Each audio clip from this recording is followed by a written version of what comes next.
दो। तुम्हारे बाप ने शादी के वक्त 3 लाख रुपए और 4 पहिए गाड़ी देने के लिए कहा था, वो अब तक देने क्यों नहीं आए? अभी उनके पास पैसे नहीं है, वो जाएंगे तो दे देंगे। पैसे नहीं है? बिना पैसे की शादी होती है क्या?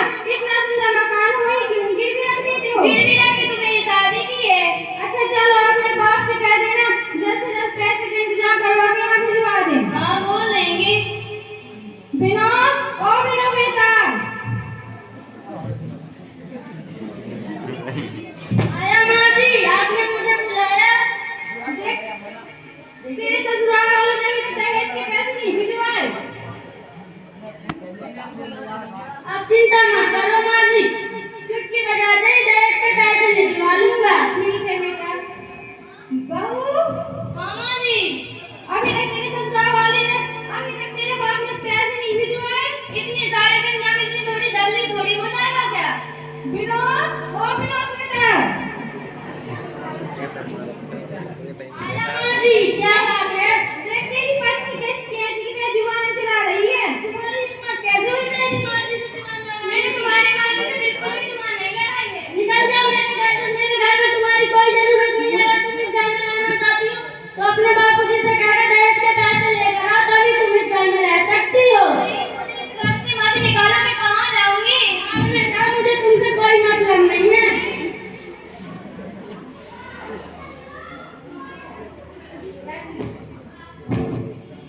बेटी तुम अकेली आई हो, तुम्हारे साथ अम्मा जी नहीं आए? ना पिताजी, वो कह रहे थे बिना दहेज के हम अंदर घुसने नहीं देंगे। शादी में तो दे दिया, उन्हें जब और भी चाहिए उन्हें। हाँ, उन्हें और भी चाहिए।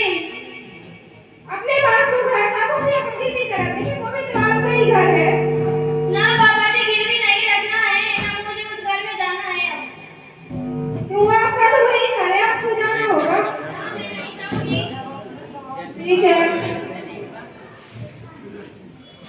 विनोद, तुझे पता है बगल के गांव में एक लाला जी रहते हैं, उनकी एक बेटी है, बीए पास है, वो पैसे वाले हैं, तो उनकी बेटी की शादी कर लो। 4 पहिए की गाड़ी, बहुत सारे पैसे और घर का सारा सामान मिलेगा। इतना कुछ मिलेगा माँ जी, तब तो मैं बड़ी शादी करूंगा, जरूर करूंगा, चाहे लड़की जैसी भी हो। ठीक है बेटा, जाओ मेरी की नई बहू लेकर आओ। जी माँ जी।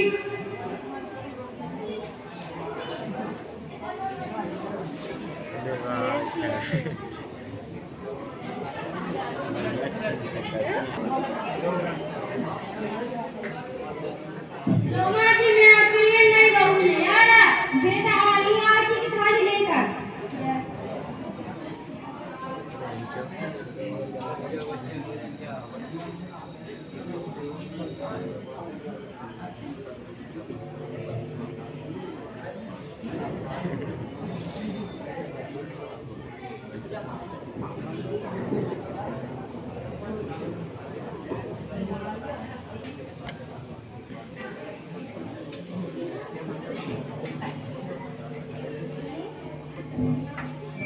माँ जी के पैर छुओ।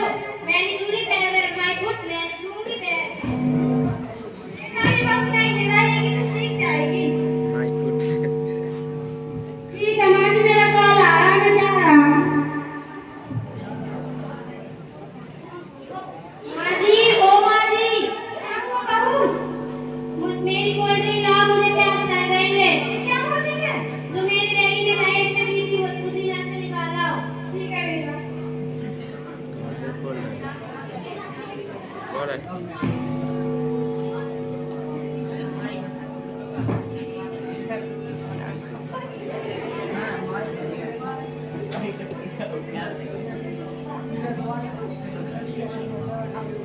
माँ जी, मेरे कमरे में झाड़ू लगा दो। ये तो तुम्हारा काम है ना, तुम करो। क्यों? मेरे डैडी ने इतना दहेज दिया, मैं क्यों करूं? मेरे वहाँ पर नौकर लगे थे। तो क्या हुआ? दहेज दिया तो काम ना करने पड़ेगा। मैं नहीं करने वाली काम माँ। ठीक है बेटा।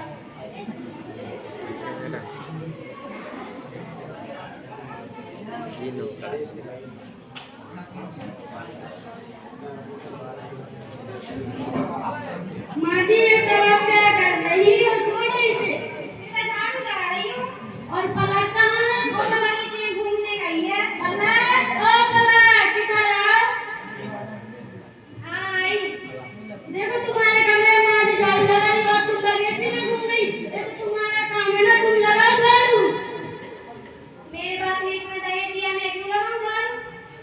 माँ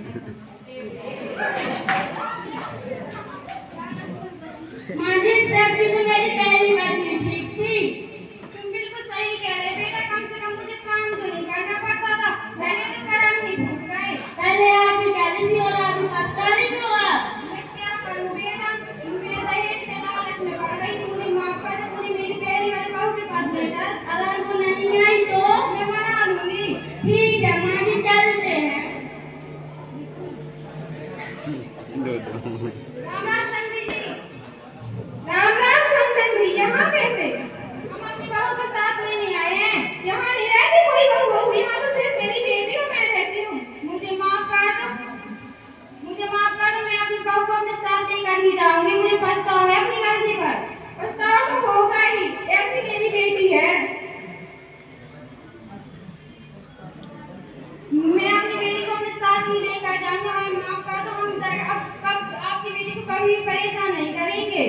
मैं अपनी बेटी को नहीं भेज सकता, उसकी जिंदगी है, उसी से पूछ कर बताऊंगा मैं।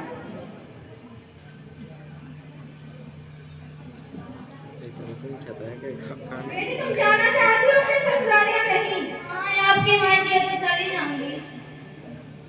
अब तुम्हें जाना तो होगा ही, क्योंकि वही तुम्हारा ससुराल है, वही हमारा घर है। हाँ ठीक है डैडी। समधन जी, मेरी बेटी अब ससुराल जाने के लिए तैयार है। ठीक है, ठीक है समधन जी, ठीक है फिर। हम आपकी बहू को, आपकी बेटी को कभी भी परेशान नहीं करते, हम आपको वादा करते हैं। अगर आपने तुम्हारी बेटी को परेशान किया तो हम आपकी बात पूरी नहीं कर पाएंगे।